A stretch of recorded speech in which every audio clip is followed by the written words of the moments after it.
Encore une masterclass, les amis. Beaucoup de personnes m'ont demandé d'inviter la personne qui est avec moi. Donc, j'ai usé de mon réseau. Maintenant que je suis youtubeur zarmant, entre guillemets, connu, je peux quand même essayer d'avoir les personnes que j'aimerais avoir à côté de moi et d'écouter ce que ces personnes ont à dire quand elles sont chez moi. Car quand on vient chez Rob, on peut dire tout ce qu'on veut.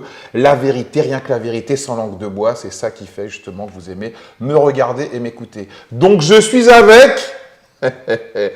Monsieur Baptiste Marchais. Donc les amis, attention. Là, ça va être en 3 volets. Le premier volet, c'est de parler de qui est Baptiste Marchais, où est-ce qu'il a grandi, quelle a été son éducation, est-ce que ses parents étaient des gens aisés ou pas, qu'est-ce qui l'a conduit à être quelqu'un qui aime le bench, qu'est-ce qui l'a conduit à se lancer sur les réseaux. Deuxième partie, YouTube, les conseils en musculation, les repas de seigneur, le cigare, les tracteurs, les armes, les chapeaux de cow-boy. Ouais, je sais, ça fait quand même beaucoup pour une même personne. Même lui, ça le fait marrer, tu vois. Quand on dépeint commentait, ça, tu te dis, c'est moi qui fais tout ça. Et bien évidemment, ce qui l'a rendu clivant, parler de la politique en faisant intervenir des personnes qui sont l'axe du mal. Et la troisième vidéo, on va parler des États-Unis, on va parler du business, on va parler d'entrepreneuriat, on va parler de quelqu'un qui est parti entre guillemets de rien pour construire un business solide qui marche. Donc, vous avez bien compris que là, c'est vraiment du sérieux. Et je suis follement excité de pouvoir poser toutes les questions que je me pose sur cet énergumène depuis la première fois où je l'ai vu dans son canapé en train de fumer un cigare et de parler de développé couché. Je me dis, mais il sort d'où ce mec? Donc les amis, je vous ai mis l'eau à la bouche, je sais, mais avant même qu'on rentre dans le vif du sujet et que vous découvriez qui est la personne qui se cache derrière les développés couchés et le cigare, vous avez 2 choses à faire. Vous abonner à la chaîne et mettre les notifications. Ceci étant dit, je vais vous faire mon intro légendaire qui plaît à tant et qui déplaît à certains. Je ne vais pas vous mentir, même moi je la trouve tellement longue.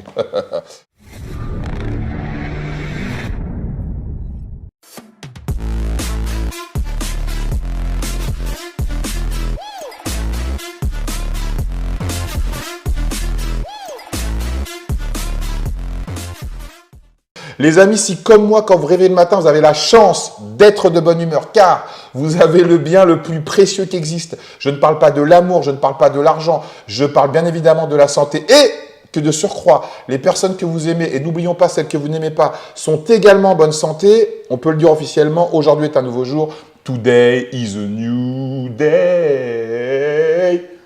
Ça te fait marrer, toi, hein, ça le fait marrer. Baptiste, je ne sais même pas par où commencer. C'est un honneur pour moi de t'avoir à côté de moi.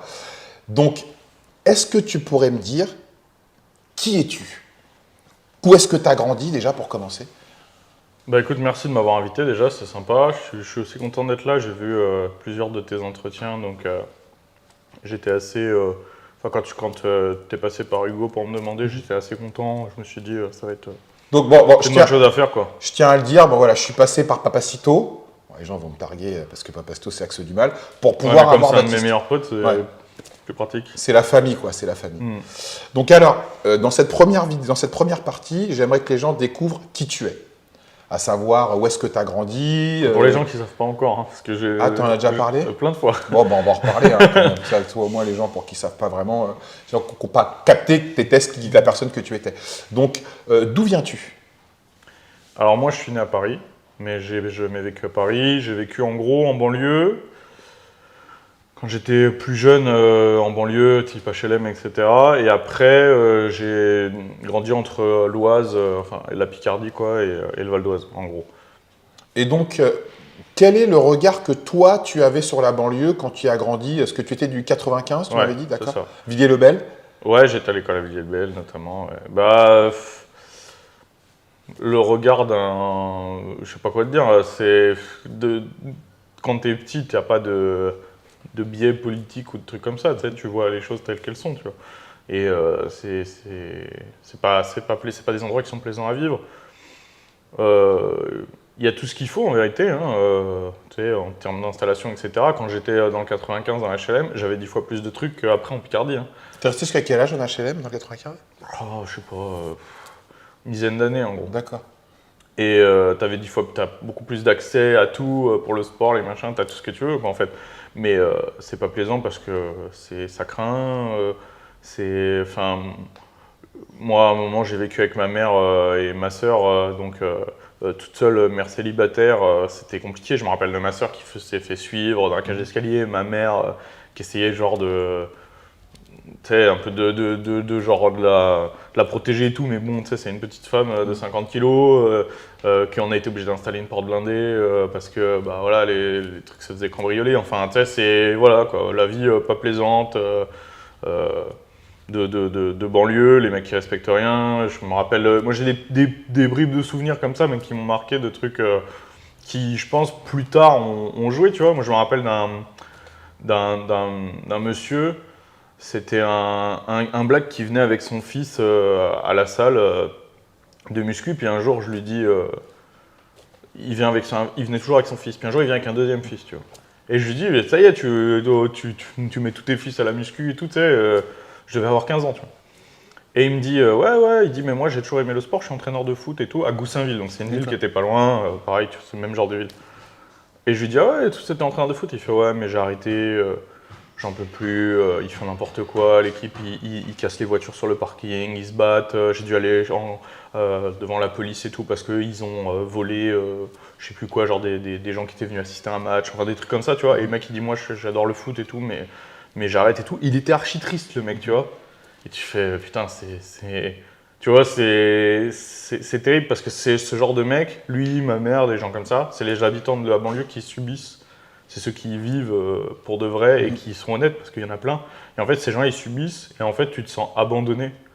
Parce que, en fait, le laxisme dont fait preuve l'État, etc., envers tous ces mecs-là, le fait de pas qu'il n'y ait pas d'ordre dans ce genre de banlieue et tout, t'as l'impression, tu te dis, bah, c'est bien pour les gens, on les sert, on leur laisse faire ce qu'ils veulent, mais pas du tout, parce que pour les gens qui sont honnêtes, en vérité, tu te sens juste abandonné. Quand t'appelles les flics et qu'ils viennent pas, typiquement, tu te dis, mais je comprends pas, je paye mes impôts comme tout le monde, pourquoi j'ai pas accès, quoi. Les voitures, je te dis, c'est toujours pareil, les bagnoles cramées et tout, tu sais, pour le gars qui habite en HLM ou la daronne qui habite, tu sais, qui le matin se lève et sa voiture elle est cassée, bah, en fait c'est des gros soucis, tu vois, c'est pas un petit caillou dans un truc, c'est des gros soucis, en fait ça pèse sur le moral de tout le monde et ça s'est dégradé d'année en année. Et d'ailleurs, nous on s'est barré comme presque tous ces gens-là, en fait, tout le monde est parti parce que si t'as pas d'attrait à vivre juste dans un délire communautaire, bah tu pars parce que en fait ça n'a que des désavantages de vivre là, tu vois.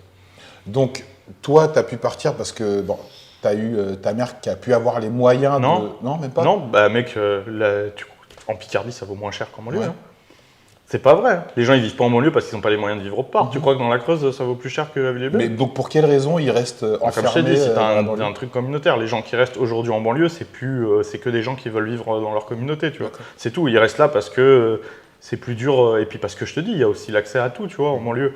Donc c'est une question d'accessibilité, etc. Mais personne n'est enfermé en banlieue, c'est pas vrai. Parce qu'il y a énormément d'endroits en France, tu vois. Alors après, il s'agit de trouver du travail aussi, tu vois. Les gens restent là où il y a du travail, tout ça. Mais moi, j'ai une famille très modeste. Et comme je t'ai dit, j'ai vécu avec ma mère célibataire et tout.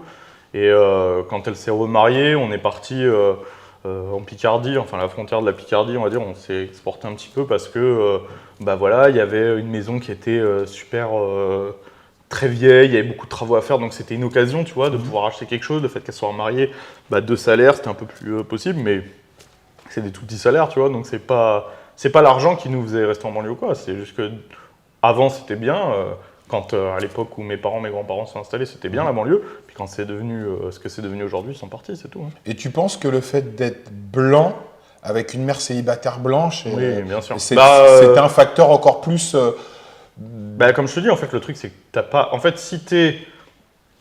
Je pense que si t'es. Il y a beaucoup de mecs qui restent, comme je t'ai dit, parce qu'il y a un attrait communautaire, parce que si t'es algérien, malien, etc., t'as plein de gens de ta culture sur place, etc. Donc tu te dis, bon, bah, je sais pas, c'est l'attrait certainement de vivre. Après, je peux pas parler à la place de ces gens-là, tu vois. Faudrait voir pourquoi ils restent vraiment là. Mais c'est vrai que quand t'es blanc, bah, t'es tout seul, parce qu'il y a très peu de blancs. Et d'ailleurs, aujourd'hui, il y en a quasiment plus. Moi, les immeubles où j'ai vécu, je suis quasiment sûr que si on y va, toi et moi maintenant, il y a 0 famille blanche, juste 0. Parce que déjà à l'époque où j'y étais, il y en avait très peu. Donc je pense qu'il y en a juste plus du tout, tu vois. Le fait de partir dans l'Oise, est-ce que tu t'es sorti mieux ou est-ce que tu avais quand même la mentalité du mec de banlieue? Parce que même quand on grandit en banlieue, on finit par avoir une mentalité de banlieusard, qui va en province et qui se sent… Non, parce que moi j'ai toujours été quand même, en fait, si tu préfères, c'est que j'étais toujours ballotté entre ces deux cultures, entre la culture de banlieue, entre guillemets, et la culture rurale, parce qu'en fait, tout le reste de ma famille, par contre, est dans à la campagne. D'accord, ok. Donc en fait, dès que je partais, tu vois, nous, on n'avait pas forcément les moyens de partir en vacances et tout. On allait simplement voir de la famille dans le Marais Poitevin, des endroits comme ça, etc. Tu vois, moi, depuis tout petit, voilà, je me rappelle mon oncle il m'a appris à m'occuper des poules. C'est des conneries, tu vois, mais ce que je veux dire, c'est que j'étais dans cette culture-là. Donc en fait, arrivé dans l'Oise, tu te retrouves, pour moi, c'était à la maison, entre guillemets. Enfin, je connaissais, quoi. Et donc cette culture, elle te Puis faisait- j'étais petit encore, donc j'ai pu, tu vois, me réapproprier vraiment la culture picarde et tout. Je vivais vraiment au bord de l'Oise, donc la culture du fleuve, la pêche, les bateaux, aller se baigner dans la rivière, enfin tous ces trucs-là, tu vois, j'ai grandi avec. Pour un enfant, ça devait être génial, non, de te retrouver, de sortir de l'urbain, de la banlieue, surtout Villiers-le-Bel. Bon, pour ceux qui connaissent, c'est vraiment des banlieues, bon, pas chaudes, mais c'est quand même des vraies banlieues. Moi, j'y étais des en vraies 2005, banlieues, par exemple. des vraies banlieues dures, Au moment quoi. des grosses émeutes, j'y étais, tu vois. Donc l'école primaire, elle a brûlé, Waouh. le commissariat a brûlé aussi. Ouais, c'est Enfin, déjà pas- c'est déjà genre, pas mal, ouais. je me rappelle très bien être dans la voiture, aller à l'école et voir par les fenêtres, genre un truc. Alors, tu sais, quand t'es petit, tu vois tout x 10, Oui, mais oui. je veux dire, les voitures retournées, brûlées, l'école brûlée, tout, peut-être, c'est pas normal pour un gosse. En tu 2005, m'étonnes. les grosses émeutes, pour ceux qu'on connu, à cause du mec qui s'était foutu dans le truc électrique, je crois que c'était ça, ou je me rappelle plus. C'était, tu vois. Donc oui, c'est sûr que c'était spécial quand même comme ambiance. Et donc, quand tu es parti dans l'Oise, tu te retrouves à pouvoir aller dans des étangs, à pouvoir pêcher, Ouais. à pouvoir t'occuper des poules comme dans ton enfance, Ouais. avec ton oncle et tout. Donc là, tu te ressens revivre, j'imagine. Bah, après, tu sais, quand Tu te t'es sens un- à ta place, les peut-être. petits- Ouais, voilà. Et puis quand t'es un petit garçon, que t'as été élevé un peu comme ça et tout, t'es débrouillard, tu sais. En fait, en gros, tout ce que t'as fait en banlieue, tu sais, il n'y avait plus de square, des trucs comme ça, il n'y avait plus tout ça, tu Il y a vois. plus d'espace, quoi. Mais par contre, tu trouves toujours plein de trucs à faire, ouais, c'est clair. T'attends tous les mecs, je sais que tous les mecs de la campagne qui me regardent, qui nous suivent, ils savent très bien comment on a grandi, quoi. On s'amuse de tout parce que bah, t'es lâché un peu dans la nature et que si c'était une pierre, une flaque, n'importe quoi, tu trouves des trucs à faire. Tu fais Moi, je me rappelle avec mes potes construire des tremplins tu sais, avec des planches de bois pour faire des tremplins à vélo. Enfin, des conneries comme ça, tu vois. Mais c'est des vrais. C'est beaucoup plus ça en vérité. Hein. Et tu as pu C'est beaucoup t'intégrer plus ça. facilement là-bas. Oui, j'étais petit et tout, t'arrives à l'école, bon, ça va, tu vois. Et donc, pas alors, de quelle a été, dès que tu es parti dans le Vieux-le-Bel, quelle a été ton enfance dans l'Oise? Bah écoute, j'ai été sportif assez tôt. Donc, en gros, fin du collège, j'ai commencé à me mettre vraiment au sport. Et après, à rentrer dans le sport de haut niveau au moment du lycée et tout. Donc, avant ça, j'ai pas eu une enfance particulière. Comme je te dis, famille modeste. Voilà, j'ai une éducation très stricte. Et sinon, mes parents, ils responsabilisent, tu vois. C'est-à-dire, j'ai pas été materné du tout. Tu sais, ils te couvrent pas, surtout quand t'es un garçon. Ils sont pas là, tu sais, en mode mon petit chéri et tout. Donc, en fait, ils te laissent découvrir la vie. Donc, bah ouais, j'ai eu 3 fois le coude cassé, une fois le poignet. Enfin, tu sais, je me suis fait plein de trucs comme ça, des fractures. Je me suis ouvert la tête et tout parce que bah, t'es un garçon, T'as un casse-cou, tu fais des trucs, bah voilà, tu vois. Mais moi, je trouve, honnêtement, je remercie vraiment mes parents. Ils m'ont donné une bonne éducation parce qu'à la maison, c'était très strict. D'un T'étais autre plutôt côté. catholique? En fait, ils sont juste catholiques de tradition, mais j'ai pas eu d'éducation catholique. Ça, Ok. je l'ai fait plus tard, tu vois. Mais, Tu l'as fait par ton propre chef. Ouais, ouais. Mais bon, après, ils sont catholiques vraiment de tradition, tu vois. Il y a Ok. quand même un crucifix à la maison, il y a quand même ce genre de choses, tu vois. Mais voilà, ma mère, elle m'a jamais emmené à la messe ou au catéchisme. Donc, après, c'est venu de mon propre chef. Mais comme je dis, je remercie mes parents parce qu'ils m'ont donné la bonne éducation, je pense, c'est-à-dire stricte avec des règles, etc. Mais de la responsabilité, tu vois, ils m'ont laissé découvrir la vie. C'est top. Et donc, au niveau de ton parcours scolaire, est-ce que Baptiste Marchais, est-ce qu'il a des diplômes? Jusqu'où Un il bac. est allé? T'as un bac quoi? Elle, Bac L, d'accord. Oui, ma donc- mère est prof de français. Ok. Et puis même moi, j'étais pas du tout...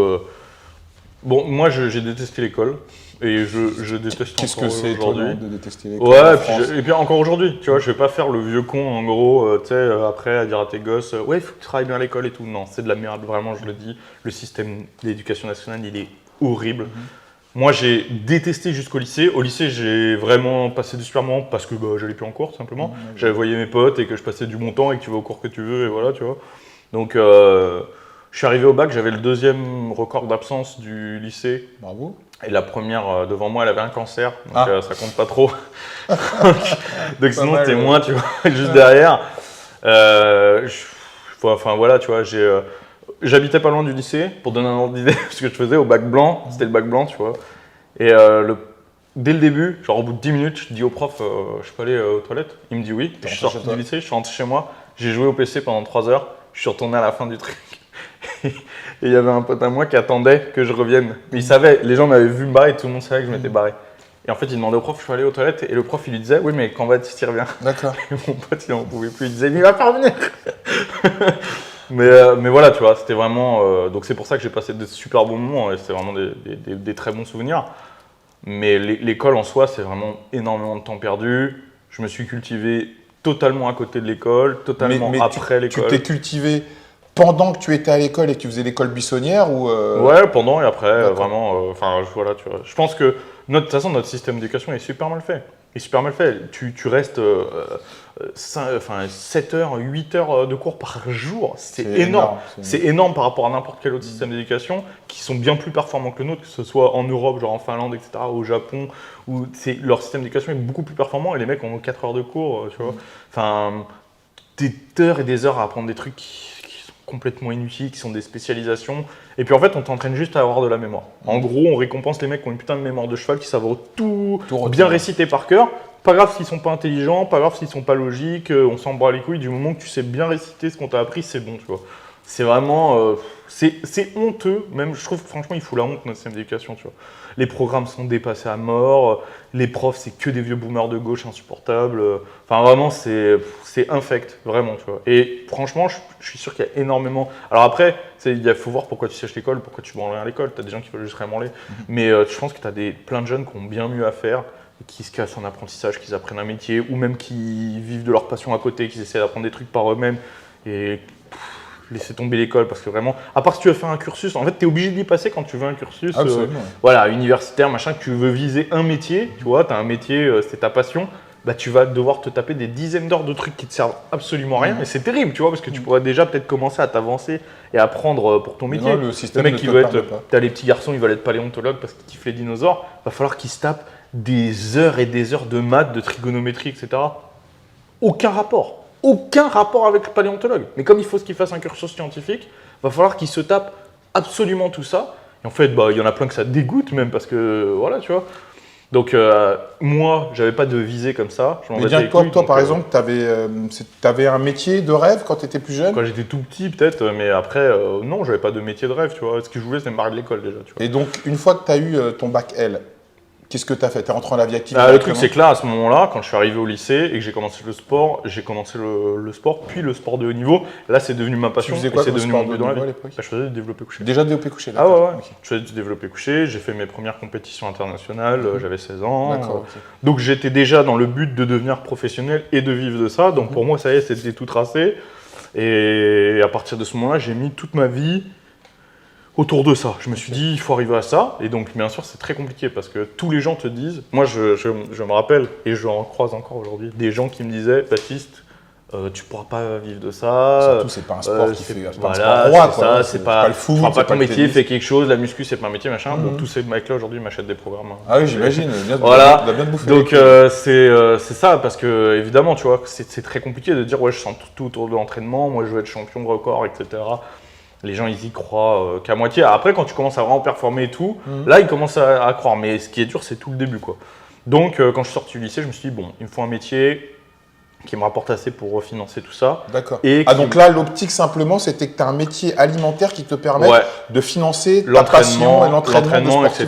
pour ensuite vivre de ça. Ouais, Parce que, bien évidemment, en France, il n'y a aucune institution comme l'INSEP ou autre qui te couvre comme les judokas professionnels non, il n'y a rien du sport. tout, tout le monde s'en bat les couilles. D'accord. Et ça, c'est le cas pour énormément de sports, c'est pas que le développé couché. Donc là, il faut démerder par toi-même. Donc je me suis dit, bon, ok, mais par contre, je peux pas travailler tous les jours de 8h à 17h, en fait, parce que les mecs contre qui je concours, comme je t'ai dit, à l'époque, je concourais déjà en international, eux, ils sont déjà pros. En fait, les Ukrainiens, les Hongrois, les mecs ces mecs-là, là, les Polonais, ils sont pros, eux, ils sont payés pour ça, tu vois. Donc du coup, bah, j'étais déjà balèze. J'avais, je te dis, juste un bac, j'ai fait aller hop, videur. C'est très bien, ça me permet de travailler samedi, juste le week-end, vendredi, samedi, et d'avoir la semaine tranquille. Et donc, je me suis lancé là-dedans, tu vois. J'avais quelques contacts, des potes, etc. J'ai commencé avec des petites portes de merde mal payées, puis avec les années, après, à la fin, j'étais bien, tu vois. Et donc, tu as fait videur pendant combien d'années? 8 ans. Et ça te rapportait combien à peu près Bah, ça dépend, mais en gros, à la fin, je prenais entre 150 balles et 200 balles la soirée. Je travaillais 2 fois par semaine. Tu fais un salaire de 1006 net, tu vois, en travaillant juste 2 jours. Et Et à côté de ça, j'avais développé j'ai commencé à me former. En fait, en gros, en parallèle d'athlète, j'ai commencé à me former en entraîneur, tu vois, parce que c'est vraiment 2 trucs différents. D'accord. Donc, j'ai commencé à me former pour entraîner en me disant, voilà, je vais pouvoir faire ça en parallèle. Et ce qui fait que les dernières années avant YouTube, j'étais même plus videur, j'étais vraiment j'avais ma boîte de coaching en ligne et l'entraînement, avec entre les petits sponsors que j'avais, etc. Bah, j'étais ric-rac, tu vois, au niveau budget, mais ça tenait quoi. Ça me permettait de partir à l'international, faire les compétitions. Et ça coûte combien ta pratique du sport de haut niveau dans le développé couché? C'est Ça quoi coûte cher, le budget quand même. grosso modo par mois? C'est quoi? Je sais pas, mais Grosso modo, quoi. ça coûte cher parce que la bouffe coûte cher. Ouais. Si t'as aucun sponsor, c'est très compliqué. Parce qu'en fait, déjà rien que les compétitions, tu vois, faut partir à des endroits, genre les États-Unis, la Russie et tout. Donc rien que ça, tu te dis ok, il faut mettre 2000 balles ou 3000 balles dans un voyage. Bah en fait, il faut économiser toute l'année pour ça. Donc déjà, rien que ça, c'est trop compliqué, tu vois. Et quand tu gagnes de l'argent Bah, il y a très peu de compétitions avec des cash prize. Okay. J'en ai fait. J'ai fait une compétition avec un cash prize où j'ai été 4e à 2,5 kg près, et si j'avais été 3e, je gagnais 750 €. Wow. Tu vois, c'était déjà ça, quoi. Rien, mais rien c'est que que le dalle, voyage, c'est que dalle. C'est un sport de passionné, La quoi. première place prenait 2000 balles et tout. Après, sinon, pour les très gros trucs, tu vas avoir des compétitions qui vont me donner 10 000 balles, des choses comme ça, quoi. Mais bon, ça reste très marginal et c'est vraiment pour du niveau. Généralement, c'est du toute catégorie, etc. Et t'as jamais pensé à faire comme le mec qui fait Game of Thrones, moi, cette discipline-là de strongman, fait où du ils font strongman. plus de strongman? Parce que c'est une discipline, bon, dans votre domaine ce qui est la plus connue, et là où il y a le plus de visibilité. En vrai, non. Ah non? Ah ouais? Alors déjà, c'est très bizarre. En vrai, pour toi, ça te paraît logique de demander ça, mais c'est 2 disciplines complètement différentes. C'est vraiment comme si tu demandais à un mec qui faisait du marathon, tu dis, ça t'a jamais dit de faire du sprint? Parce que les sprinteurs, ils sont quand même plus connus. Bah ouais, mais moi, je fais du marathon, ça n'a aucun rapport, tu vois. Donc ça n'a vraiment aucun rapport avec le développé couché pour le coup. Le seul rapport, entre guillemets, c'est que c'est un truc qui est basé sur la force, tu vois. Mais oui, mais bon, tu vois, genre, sinon, pour le reste, c'est un entraînement différent, tout est différent, quoi. Donc, et en plus, non, c'est beaucoup plus compliqué. Parce qu'en fait, les mecs que tu vois là, comme tu parles, les mecs de Game of Thrones et tout, c'est combien d'athlètes ça? C'est 10 athlètes, mec. C'est 10 athlètes dans le monde, c'est tout. Tous les autres, même à haut niveau, il n'y a rien. Il n'y a rien du tout. Tu vois, en France, tu es strongman, tu es l'homme le plus fort de France, comme Aurélien Lejeune, tu gagnes 0. Vraiment, rien du tout là pour le coup. Donc, et si tu développes pas un business de coaching comme toi tu as pu le faire, si tu fais pas d'autres trucs à côté et tout, c'est mort, tu vois. Donc le power, c'est quand même, il y a quand même beaucoup plus de mecs qui vivent de ça. C'est quand même beaucoup plus pratiqué, beaucoup plus développé. Donc c'est plus facile quand même par le power, tu vois. Surtout à l'époque où moi j'ai démarré, où le strongman, c'était en France, il n'y avait même pas de compétition, tu vois, quasiment. C'était complètement marginal. Donc ça veut dire qu'à 16 ans, comme tu l'as dit, tu étais déjà dans cette discipline-là. Ouais. Donc ça veut dire qu'à 16 ans, tu pesais combien? Tu étais déjà très balèze physiquement? Ouais, je faisais 90 kilos et à 17 ans, je passais dans les moins de 100. Donc, Et donc c'était quoi ta diète à l'époque? C'est-à-dire qu'à l'école, tu devais ramener tes gamelles et bouffer tout le temps? Ouais, c'est vrai. Tu devais choquer les gens, non? Ouais, surtout qu'à l'époque, mec, aujourd'hui, il y a plein de mecs, tu vas dans un lycée, il y a plein de mecs qui font de la Oui, ils muscu. font de la muscu. Il y a plein de mecs qui font de la muscu maintenant. À l'époque, vraiment, aussi, j'étais tout seul et même à la salle de muscu, j'étais le petit jeune de la salle, tu vois. Alors qu'aujourd'hui, des mecs de 16 ans, 17 piges, dans les salles de muscu, t'en croises plein. Mec, moi, j'étais vraiment le petit jeune de la salle. Je sais même pas si Fitness Park et tout ça existait à l'époque. Ça existe depuis 12 ans.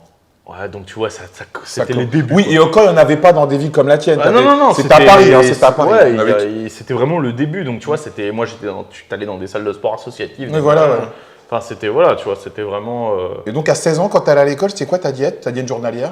Bah, le truc, c'est que c'était moins abouti qu'après, quand j'ai commencé à être, tu vois, au fur et à mesure que tu te renseignes et tout. Bah, au début, juste, je sais pas, tu sais, je devais faire des trucs simples, tu sais, du riz, des pâtes, de la un shaker de prot, des trucs comme ça. Tu sais, j'avais pas toutes les connaissances que j'ai eues après. Tu mangeais combien de fois dans la journée? Quand j'avais 16 ans ou après Quand tu avais 16 ans, ouais. Je sais pas. Honnêtement, mec, je me rappelle pas, mec. Et après, quand tu as eu un bon niveau, 18, 19, 20 ans? Bah, quand j'étais vraiment pro, je mangeais 4 fois seulement parce que moi, j'avais un gros appétit, donc j'arrivais à faire toutes mes macros en 4 fois. En gros, je mangeais autour de 5000 calories par jour. Waouh! Pour rester à 100 kg, 98, 99 kg à peu près, voilà. Ouais. Mais quand on est… J'avais 2 gros repas solides et 2 repas liquides. J'avais un shaker de 900 calories que je prenais une fois le matin. C'était quoi ton shaker? Il y avait quoi dedans? C'était 500 ml de lait d'amande. Il y avait 100 g ou 150 g de patates douces en poudre ou de flocons d'avoine en poudre. Il y avait 50 grammes de protéines d'œuf, il y avait 5 grammes de créatine. Voilà. Ça, c'était shaker voilà, réveil et avant de dormir. Et entre deux, j'avais 2 gros repas avec la viande, de la semoule, du riz, des trucs comme ça, quoi. On peut dire que l'alimentation dans ton sport est capitale, comme Ouais. même titre que dans le bodybuilding, et c'est ça qui coûte extrêmement cher. Ça et les déplacements, comme je te dis, tu vois. Après, le matériel, un petit peu, mais une fois que tu en as acheté une fois, c'est bon, donc après, c'est c'est les déplacements. Les déplacements, parce qu'il faut aller en compète. En fait, si tu veux monter un niveau et tout, il faut aller que tu ailles faire les bonnes compètes. Et les bonnes compètes, il faut se déplacer pour y aller. Il faut faire des perfs pour y être invité. Souvent, tu sais, c'est... En gros, dans ce sport, ça fonctionne surtout avec les performances. Voilà. Il faut être bon, quoi. En gros, les titres, ça veut globalement rien dire. T'as plein de mecs qui sont champions du monde, tout le monde s'en va les couilles. Vraiment, t'as des mecs qui vont pas être d'accord avec ce que je dis parce qu'ils veulent se branler sur leur titre. Mais moi, j'ai été 3 fois champion d'Europe, on s'en branle. C'est vraiment pas ça que j'ai fait de plus, tu vois. C'est vraiment pas ça qui a été le mieux dans ma carrière. C'est pas d'être champion d'Europe parce qu'on s'en branle de ça. Ce qui compte, c'était vraiment de faire des perfs, tu vois, d'avoir le record. Par exemple, j'ai le record de France encore aujourd'hui. Toute fédération confondue des moins de 100 kilos, ça vaut plus, entre guillemets, que champion d'Europe, champion du monde ou n'importe quoi, tu vois. Parce que champion d'Europe, ça veut dire champion à l'instant T avec les gens qui sont dans ta catégorie, dans cette fédération-là. On s'en fout, tu vois, mec, on s'en fout. Ce qui compte, c'est quel classement t'as, toute fédération confondue, un truc mondial. Moi, pendant un moment, j'ai été 100e. Alors maintenant, j'ai dû baisser dans le classement. Pendant un moment, j'ai été 100e meilleure performance mondiale de tous les temps, des moins de 100 kilos. J'étais beaucoup plus fier de ça, tu vois, que de n'importe quel titre. Tu vois, j'aurais pu être double champion du monde, j'en aurais battu les couilles. Et d'ailleurs, j'avais même pas le championnat du monde, généralement. Pourquoi? Ça n'a aucun intérêt. Donc, tu gagnes des compétitions internationales, tu es champion d'Europe, tu gagnes des titres en France, tu lances un site de coaching. Donc, on va dire que dans ton milieu du bench, tu commences à être très connu. Ouais, dans le microcosme du bench français, oui. Et j'imagine que là, des sponsors sont venus taper à ta porte pour se servir de ton image Pour pour m'aider, promouvoir leurs produits. puis ça m'a aidé, ça me permettait de payer les déplacements typiquement, tu vois, d'aller aux États-Unis, etc. Voilà. Puis j'ai pu commencer à signer avec des bons coachs et j'ai signé. En fait, j'avais déjà un très bon coach. La chance que j'ai eue, c'est très jeune, j'ai été pris par Didier Michon sous son aile, qui serait pour le coup, je pense, un mec très intéressant à faire venir ici parce qu'il est très peu connu sur les réseaux, alors qu'il a été 33 fois champion du monde de développé couché. D'accord. Il a une des plus grosses barres, je me demande si c'est pas la plus grosse barre de développé couché équipée française de tous les temps. C'est vraiment, pour lui, il est connu vraiment partout dans le bench équipé. C'est une sommité, il a fait 375 kg au développé couché équipé. C'est énorme. Ouais, en plus, il a dû faire cette barre quand il avait plus de 50 ans. Donc, enfin voilà. Et j'ai eu la chance, en fait, par un pote, de le rencontrer quand j'avais 15 ans, quoi. Et lui, directement, il m'a dit, à l'époque, comme je te dis, il n'y avait pas de jeunes et tout, tu vois. Mais lui, il avait envie de transmettre, il avait déjà 50 piges. Tu vois, sa carrière, elle était quand même faite, même s'il a performé encore après. Il m'a dit, écoute, moi, je te prends. Il voyait que j'étais motivé parce que j'avais déjà des débuts de perf, alors que j'étais tout seul, j'avais rien, je lisais les magazines, tu sais, j'avais rien pour reconnaître le power. C'était vraiment, tu vois, un petit article dans Flex Magazine de temps en temps. Oui, moi, je disais Flex Magazine, c'était vraiment... Voilà, un petit article de temps en temps sur le power, des trucs comme ça, glaner sur Internet. Je parlais pas anglais à l'époque, la galère, quoi. Il m'a dit, t'es motivé, je te prends sous mon aile, je t'entraîne et dans 1 an, je t'emmène en championnat de France. Tu vois. C'est ce qu'il a fait. Première année, j'ai fait champion de France sub-junior, donc teenager, tu vois, à 16 ans, un truc comme ça, en moins de 90 kg, avec une barre à 157 kg. C'était ma première barre en compétition, 157,5, tu vois. Et là, c'était lancé, il m'a coaché pendant des années et arrivé en 2016, j'ai fait 220 kg au développé couché, en row, parce que lui, c'était un spécialiste du bench équipé, tu vois, en row, donc sans maillot, sans rien, quoi. Et c'était le record de France. Et puis là, il m'a dit, écoute, moi je t'ai donné tout ce que je sais, maintenant il faut que tu ailles plus loin, il faut que tu ailles chercher un spécialiste du row, un coach international et tout. Donc en plus, tu vois, le mec est vraiment… Il est humble. De ouf, tu vois, de ouf, parce que toutes les bases de ce que je connais sur le développé couché, c'est lui qui me les a données, vraiment, tu vois. Et le gars, quand il est arrivé au bout de son enseignement, il a l'humilité de dire, il faut que tu ailles chercher plus loin, tu vois. Ça, c'est un vrai champion, tu vois, c'est un vrai coach, un vrai athlète, c'est voilà, c'est la grande classe, tu vois, Didier Michon. Et selon toi, qu'est-ce qui fait que cette discipline ne soit pas aussi visible comme le bodybuilding? Parce que bon, tu as beaucoup d'influenceurs, tu as beaucoup d'athlètes qui mettent en lumière ce sport, après que la verve que chacun peut avoir. Mais comment ça se fait qu'il n'y a que toi, alors qu'il y en a bien d'autres, hein, j'imagine, qui sont maintenant connus et qui font la promotion de manière positive de leur discipline? Non, je suis pas d'accord. En fait, bon, déjà, il n'y a aucun influenceur, entre guillemets, quasiment qui est athlète. Tous les mecs dont tu parles, c'est des influenceurs qui parlent de body, etc., qui s'y essaient, etc., mais c'est pas des grands athlètes de body qui sont ensuite devenus influenceurs. Donc en fait, aujourd'hui, je trouve qu'il y a plein d'influenceurs qui parlent du power aussi. C'est devenu, depuis quelques années, tu vois, regarde, moi j'ai été sur la chaîne de Nassim, c'est quand même une grosse chaîne de muscu. Jean Honche, qu'on a parlé, même Thibaut Inchep, enfin, tout le monde en a parlé. Oui, donc, mais depuis quelques années, comme ouais, depuis quelques années, mais c'était avant que j'arrive, tu vois. Donc ça a pris avec les réseaux et tout, ça a pris. Et maintenant, en compétition, il y a 10 fois plus de monde en France. On a beaucoup plus de licenciés et tout. C'est grâce à tout ça, ouais. Parce que les mecs se sont rendus compte que les perfs, ça comptait aussi, que c'était pas un sport de bourrin, que c'était hyper technique, que c'était un sport à part entière. Et le populariser, ça a fait grandir sa notoriété. Et, moi, je suis très content de ça. Et tu penses qu'aujourd'hui, on y viendra dans la deuxième partie de la vidéo, tu penses qu'aujourd'hui, tu fais partie, on peut dire que tu es la personne la plus influente dans le bench? Ah bah dans le bench, ouais, oui. Mais déjà, le truc aussi, c'est que je suis le seul à être un athlète avant d'être un influenceur. Absolument, ouais. Donc tu sais de quoi tu parles. Je suis le seul. Le problème, c'est que c'est ça, c'est que moi, les compétitions, etc., je les ai vécues pendant des années, et puis des grosses compétitions partout. J'étais dans des salles d'entraînement, donc des mecs qui se branlent sur des documentaires ou des machins, moi j'y étais, tu vois. Moi, je me suis entraîné avec Thor Bjornsson, le mec dont tu parlais de Game of Thrones, en Islande. Tu t'entraînais en Islande, là-bas, quoi. Mais à l'époque, il était pas connu. Il n'y avait pas Game of Thrones et tout. À l'époque, il était connu que des mecs qui étaient fans de Strongman. Oui, parce que eux, aujourd'hui, si je voulais m'entraîner avec lui, ça serait impossible. C'est trop compliqué, tu vois, parce que maintenant, c'est une énorme star. À l'époque, t'allais au Nid des Géants. J'ai oublié le nom en parce islandais. que eux, dans leur pays, à la différence de notre pays, c'est que eux, limite, c'est une discipline. Ouais, c'est la discipline de leur pays. Ouais. Et quand on en fait, on a un dieu vivant, quoi. C'est ça. Mais tu sais, même le powerlifting, il y a plein de pays où j'ai été où c'est vraiment des sports très reconnus. Moi, j'ai été au championnat d'Europe en Géorgie, ministre des Sports, des taxis qui nous attendent à l'aéroport, les journalistes, la télé, des athlètes, la télé, comme des vrais athlètes de haut niveau. La grande université de Tbilissi, donc de la capitale, réservée pour le championnat. Enfin, tu vois, genre... et tu rentres en France, puis... oui, mais justement, le dernier des années, quand on voit ça, on se dit que sa notoriété peut servir à accomplir le même type d'événements qui sont faits dans ce genre de pays, ou bien on se dit vas-y, fuck, les Français n'ont rien compris et je vais aller là où l'herbe est plus verte pour ma discipline, par exemple. Plutôt qu'essayer de faire avancer la discipline dans mon pays pour que ce soit pareil. Je la fais avancer parce que le fait de faire des vidéos dessus, d'essayer de donner des conseils, aujourd'hui, je me suis fait former à l'international par les meilleurs mondiaux pour pouvoir avoir un cours de développé couché. Donc, je fais des cours particuliers de développé couché, j'anime des stages de développé couché. Les gens, ils me contactent, je fais des cours particuliers. Même le mec lambda, que ce soit du niveau 0 au mec qui fait de la compète, je fais des cours particuliers et tout. Donc, je transmets quand même un maximum de savoir et j'ai popularisé beaucoup de techniques qui étaient connues que de l'élite ou connues que à l'Inter, qui n'étaient pas connues en France. Donc j'ai l'impression de mettre quand même ma pièce à l'édifice, tu vois.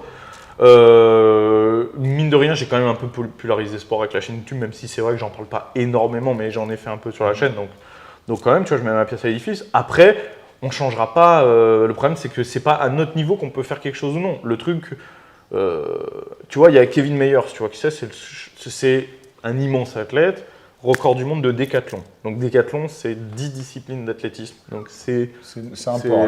C'est une machine de guerre. C'est une machine de guerre. Le mec, en gros, si tu préfères, tu prends ce mec-là, tu le mets dans une discipline. Il a le niveau national, voire meilleur dans toutes les disciplines pour des mecs qui sont spécialisés. Tu prends le javelot, par exemple, tu prends des mecs qui font que du javelot, le niveau, on va dire, champion de France, il est meilleur. Tu vas dire à peu près, quoi. Voilà, alors que lui, il fait 10 disciplines, tu vois. Donc, bien sûr, il ne pourrait pas se battre contre un javelotiste olympique ou un mec comme ça. Mais en gros, le mec a le niveau national partout alors qu'il fait 10 trucs. Enfin, toi qui vois ce que ça représente, tu vois, la spécialisation, c'est un truc de fou. C'est incroyable. Mec, il record du monde, enfin, c'est un monstre. Et le mec, il disait, ouais, moi, j'ai jamais rien eu. Il dit, il a fallu que je sois record du monde. Et après, on a commencé à me dire, ah, on va te payer un soigneur, un nutritionniste. Mais c'est trop tard. Ouais. Ça y est, maintenant, je suis record du monde, j'ai sponsor, machin et tout. Il dit, moi, je connais des mecs qui ont le niveau d'être sur des podiums, mais qui ne peuvent pas parce qu'on leur en donne pas les moyens. Parce que c'est du décathlon et tout le monde s'en bat les couilles. T'as des mecs, ils sont au record du monde de lancer de poids. Je te jure que c'est vrai, ils sont plombiers. Oui, parce qu'il faut qu'ils vivent à parce qu'il n'y a rien. Voilà, il n'y a rien. Donc ça, on ne pourra pas le changer. Toi et moi, on ne peut pas le changer. Il faudrait que ça change à niveau de l'État. On sait comment c'est, tout est bloqué partout, donc ils s'en battront toujours les couilles. Qu'est-ce que tu veux faire ? En Russie, je me rappelle quand il y a eu les Jeux Olympiques à Sochi, il y a une powerlifteuse, une athlète de powerlifting, qui a tenu la flamme olympique. D'accord. Tu vois, c'est quand même reconnu. Oui, Mariana oui, Nomova, c'est une jeune athlète, elle était jeune, genre elle avait été record à 14 ou 15 ans, c'était genre l'espoir du powerlifting. Elle a fait partie des athlètes qui ont tenu la flamme olympique. Putain, ça pète.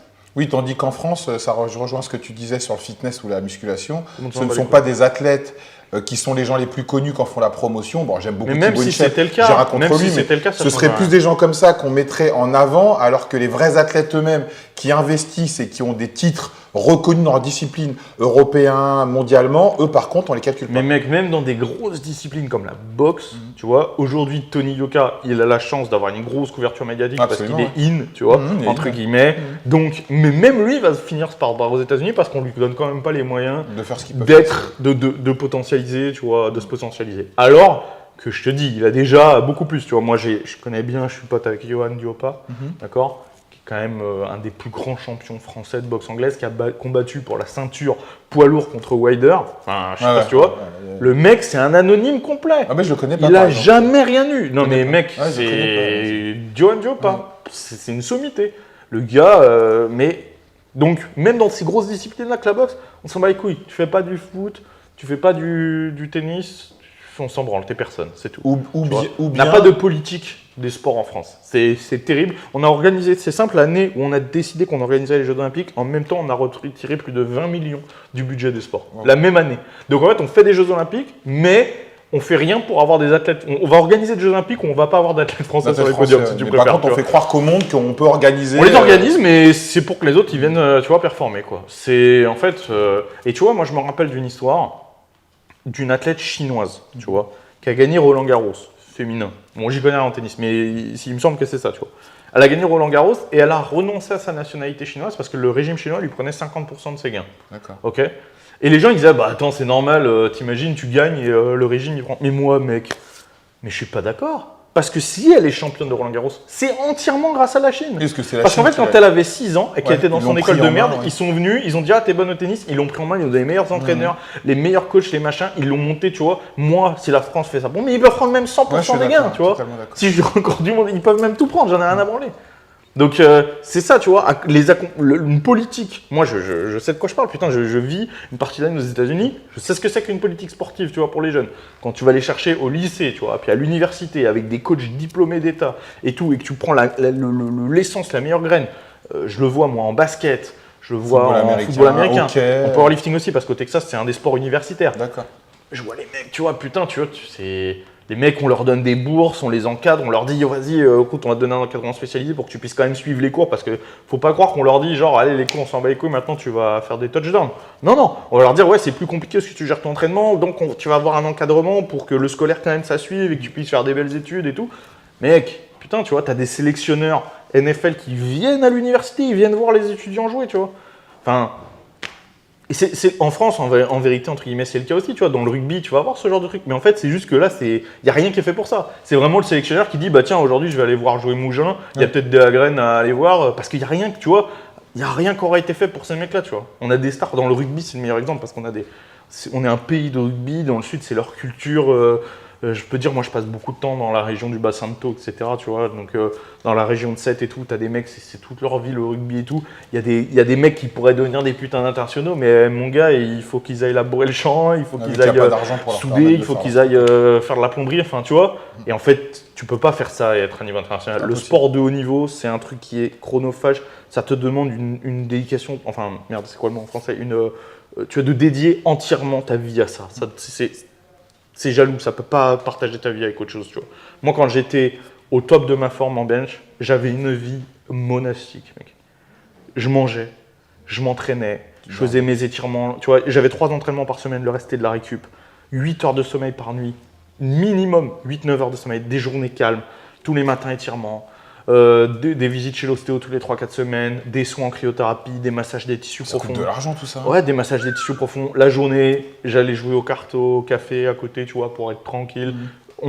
Quand on m'appelait, les mecs, mes potes, ils savaient par exemple, tu vois, genre pour les déménagements, les conneries comme ça, tous les trucs physiques, tu vois, tout ce que je fais aujourd'hui et que je faisais avant, couper du bois, machin et tout, tous ces trucs-là, et j'ai évité au maximum de le faire, tu vois.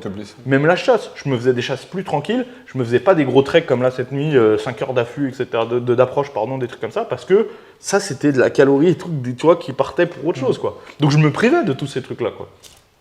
Tu peux pas faire ça et en même temps bosser sur les chantiers, c'est pas possible, mec. Tu vois. Ou bien le seul moyen de réussir à générer du flux financier, c'est de devenir un auto-entrepreneur, de s'auto-gérer, de prendre une caméra et de se servir des moyens de communication qu'on a aujourd'hui.